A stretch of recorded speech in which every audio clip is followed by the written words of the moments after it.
Oke, Assalamualaikum warahmatullahi wabarakatuh. Pada kesempatan kali ini saya akan menjelaskan atau melanjutkan pembahasan materi tentang koreksi kesalahan yang kemarin kita sudah pernah bertemu di webinar membahas tentang kesalahan tidak berulang, di mana ada kelompoknya lagi kesalahan tidak berulang yang terjadi di periode berjalan dan periode sebelumnya, dan kemudian di periode sebelumnya ada pembagiannya lagi, ada dua jenis, yaitu apakah laporan keuangan sudah diterbitkan ataupun belum diterbitkan. Kemudian yang selanjutnya adalah saya akan membahas tentang akuntansi koreksi kesalahan yang berulang, ya. Koreksi kesalahan yang berulang di bagian bawah kemarin untuk beberapa kelas sudah saya beri latihan soal, tapi yang soal kesalahan berulang memang belum saya jelaskan, tetapi ada beberapa yang sudah mencoba untuk mengerjakan. Oke, jadi kesalahan berulang ini sistemik, ya. Jadi kesalahannya disebabkan oleh kegiatan-kegiatan yang sifatnya alami, ya, sehingga pasti akan diperkirakan pasti akan terjadi secara berulang. Contohnya adalah penerimaan pajak dari wajib pajak yang memerlukan koreksi sehingga perlu dilakukan restitusi atau tambahan pembayaran dari wajib pajak. Restitusi itu pengembalian, ya, atau tambahan kalau ada memang pajak kurang bayar. Kesalahan berulang tidak memerlukan koreksi, melainkan dicatat pada saat terjadinya pengeluaran kas untuk mengembalikan kelebihan pendapatan dengan mengurangi pendapatan LRA maupun pendapatan LO yang bersangkutan. Contohnya, pada tanggal 15 April 2015, DPPKAD menerima pendapatan pajak hotel bulan Maret dari Hotel Maleo sebesar 25 juta. Oke. Nah, pada saat tanggal 15 itu DPPKAD atau Pemda itu menerima pendapatan pajak hotel dari Hotel Maleo. Dicatatlah kas DPPKAD langsung pusat, ya, berarti di kas daerah 25 juta, pajak hotel LO-nya 25 juta, LRA-nya berarti perubahan saldo debit karena ada kas bertambah, pajak hotel LRA-nya kredit. Nah, kemudian ilustrasinya adalah ternyata tanggal 15, ya. Tanggal 15 menerima pajak 25. Nah, kemudian di tanggal 25 Aprilnya ada informasi lagi bahwa pajak hotel yang diterima dari Hotel Maleo yang tadi 25 juta ternyata terjadi kelebihan pembayaran sebesar 7 juta. Jadi Hotel Maleo membayar ke pemerintah atau Pemda itu kelebihan 7 juta. Maka pemerintah daerah harus mengembalikan. Maka kita langsung mengurangi pajaknya. Pajak hotel LO-nya debit 7 juta, kas di kas daerah kredit, tanpa perlu mengubah ibaratnya menjadi beban, karena beda pendapatan pajak ini beda. Oke. Pendapatan pajak hotel ini bukan berarti harus mengurangi pajak, tidak, tapi bukan berarti harus mengurangi beban, gitu, ya, menambahkan beban. Sehingga langsung di asumsinya, jadi soal ini pada tanggal 25 April, pajak hotel yang diterima dari Hotel Maleo terjadi kelebihan pembayaran sebesar 7 juta. Jadi tidak perlu diselihkan, artinya selisih dari 25 ke 7 enggak, karena pendapatannya kan sudah diterima sebesar 25 juta. Pemerintah tinggal mengembalikan 7 juta yang kelebihan itu dari 25 juta. Dengan cara apa? Jadi jurnalnya dibalik. Tadi kasnya berdebit, sekarang di kredit, sehingga mengurangi pendapatan pajak hotelnya debit 7 juta, kasnya berkurang 7 juta. LRA sama perubahan saldonya juga berkurang. Itu pajak. Jadi kesalahan-kesalahan yang berulang ini pasti akan terjadi terus, karena pendapatan pajak termasuk pendapatan yang rutin setiap tahun, setiap bulan pasti ada diterima oleh pemerintah daerah. Nah, di dalam prakteknya pasti ada kekurangan atau kelebihan, sehingga tidak memungkinkan, pasti ada kesalahan. Tidak memungkinkan ada kesalahan, gitu. Pasti ada minusnya. Oke, selanjutnya kesalahan yang berulang, ini tadi kesalahan berulang tentang pendapatan. Jadi pendapatan daerah kan hanya pajak sebetulnya sama retribusi, perlakuannya hampir sama. Nah, kemudian kesalahan berulang yang terjadi pada beban atau pembelian ataupun pengeluaran beban. Ilustrasinya adalah tanggal 20 Mei 2015 ditemukan kesalahan pencatatan belanja cetak sebesar 5.400.000. Transaksi 19 April. Oke.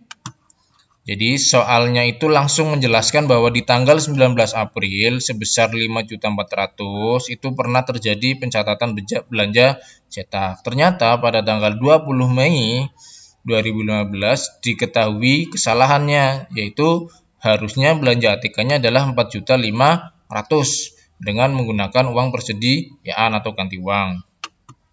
Maka kita harus mengkoreksi. Kita catat kalau kayak gini tuh kita soalnya kan ada dua. Kita harus catat dulu yang tanggal 19 April, baru nanti dikoreksi di tanggal 20 Mei. Kita mencatat untuk tanggal 19 Aprilnya, maka ini adalah beban cetak debit 5.400.000, kas di bendara pengeluaran 5.400.000 karena melalui UP ya, mekanisme uang persediaan. LRA-nya mengikuti belanja cetak debit perubahan sal kredit. Nah, kemudian tanggal 20-nya setelah itu dikoreksi. Jadi antara yang dicatat itu kan pertamanya 5.400.000. Ternyata harusnya 45. Jadi salah penempatan angka ya. Harusnya 45. Logikanya artinya kita terlalu besar untuk mencatat belanja atau mencatat beban. Oke, maka harusnya ada kas yang ditambahkan. Kalau kita mencatat kelebihan atau mencatat beban terlalu besar yang harusnya 4.500.000 menjadi 5.400.000, otomatis kan kas yang kita keluarkan kan juga semakin besar. Makanya ketika dikoreksi kas itu harus dikembalikan di dalam pencatatannya saja, walaupun realnya tidak gitu loh. Jadi ini hanya kesalahan pencatatan. Dicatatnya 5.400.000 padahal uang yang keluar itu hanya 4.500.000. Jadi ini hanya kesalahan pencatatan. Maka di dalam pencatatannya kita akan mengkoreksi selisih antara 5.400.000 dan 4.500.000 itu kan 900.000. Maka ibaratkannya pemerintah itu mengambil lagi tadi yang dicatat, selisih antara yang dicatat dan yang betul atau yang dikoreksi antara 5.400.000 dan 4.500.000 itu 900.000 itu uang yang pemerintah dikembalikan lagi ke pencatatan kasnya. Hanya pencatatannya saja, uangnya sebetulnya kalau realitanya itu masih ada. Nah, maka jurnalnya adalah karena kas di bendara pengeluaran 900.000 ya sesuai selisihnya. Beban persediaan ATK-nya, jadi kalau di sini beban cetak ya, ketika dikoreksi menjadi beban persediaan ATK karena kita untuk mencatat ini sih selisihnya, jadi tidak perlu mencatat beban cetaknya lagi. Nah, tinggal dikurang. Nah, jadi beban cetaknya setelah dikoreksi akunnya berubah menjadi beban persediaan ATK, tidak lagi beban cetak. Beban cetaknya eliminir di kredit. Tadi kan beban cetaknya di debit pada saat pencatatan pertama 5.400.000. Karena dikoreksi kita hapus di kredit. Dari debit di kredit menjadi 5.400.000. Nah, di sini debitnya setelah dikoreksi itu menjadi beban persediaan ATK. Oke. Atau beban ATK juga boleh karena beban cetak termasuklah dalam beban ATK dan ada selisihnya yaitu 900.000 itu sebagai kas di bendara pengeluaran. Oke. Sebagai kas di bendara pengeluaran. Ini terjadi transaksinya di dalam periode berjalan. Seringnya kalau transaksi seperti ini karena rutin ya, pembelian ATK, belanja cetak dan lain sebagainya itu rutin, maka dia kesalahannya pasti sering akan dimungkinkan terjadi lagi atau pengulangannya terjadi lagi. Nah, kemudian LRA-nya mengikuti. Ini perubahan sal mengikuti kas di bendara pengeluaran, belanja ATK-nya 4.500.000, belanja cetak LRA-nya 5.400.000. Jadi beban cetaknya dikoreksi. Oke, begitu. Nah, Nanti di dalam soal untuk UAS itu soalnya sampai sini ya. Sampai koreksi kesalahan saja. Jadi materinya dari akuntansi kewajiban dan akuntansi koreksi. Nanti dipelajari semua termasuk ciri-cirinya, dokumen-dokumen transaksinya, latihan soalnya ya, jurnal-jurnalnya semua yang saya berikan dipelajari. Kemudian latihan soal ya, yang ada di sini maupun yang kemarin saya berikan. Nah, di transaksi ini termasuk transaksi koreksi kesalahan pendapatan itu kejadiannya bisa merupakan restitusi ataupun tambahan. Oke, ataupun tambahan. Dalam asumsinya begini. Semisal contoh saja ya. Jadi Hotel Maleo membayar pajak ke pemerintah daerah sebesar 25 juta. Ternyata di tanggal 20 itu setelah dikoreksi ternyata Hotel Maleo itu masih kurang membayarnya 7 juta. Maka tidak perlu mengutak-atik yang 25 juta ini, tinggal menjurnal saja. Jadi tinggal menambahkan pajaknya saja, pajak Hotel Maleo LO atau pajak Hotel LO debit sebesar tambahannya. Kalau ini yang dicontoh, yang di sini, asumsi ini, koreksi ini kan ternyata Hotel Maleo membayarnya kelebihan. Oke, membayarnya kelebihan 7 juta. Maka pemerintah harus mengurangi pendapatan pajaknya. Makanya pendapatan pajaknya didebit. Tetapi bisa juga mekanismenya atau transaksinya adalah Hotel Maleo itu pajaknya kurang bayar. Maka tinggal tetap mendebit kas dan mengkredit pajak. Sama seperti mencatat transaksi pendapatan pada umumnya. Begitu juga di koreksi kesalahan yang berulang pada transaksi belanja atau beban. Selisih 900.000 ini adalah pemerintah itu menerima, makanya kasnya didebit. Oke, kasnya didebit. Bisa saja pemerintah mencatatnya kurang, maka harus menambahkan atau kasnya harus dikurangi. Contoh, ya, di sini soalnya saya balik, semisal saja ya, perhatikan. Ini soalnya saya balik. Jadi pada tanggal 19 April ya nyetak transaksinya itu sebesar 4.500.000. Saya balik ini ya, 4.500.000. Oke. Tanggal 19 April 2015 nyetaknya adalah mencatatnya 4.500.000. Padahal beban cetak atau belanja cetak yang seharusnya itu 5.400.000. Oke. Sama-sama ada selisih 900.000. Tetapi 900.000 itu pemerintah nyatatnya kurang. Jadi harusnya mencatatnya 5.400.000. Maka nanti di kas ini, kasnya itu akan mengikuti beban beban cetak.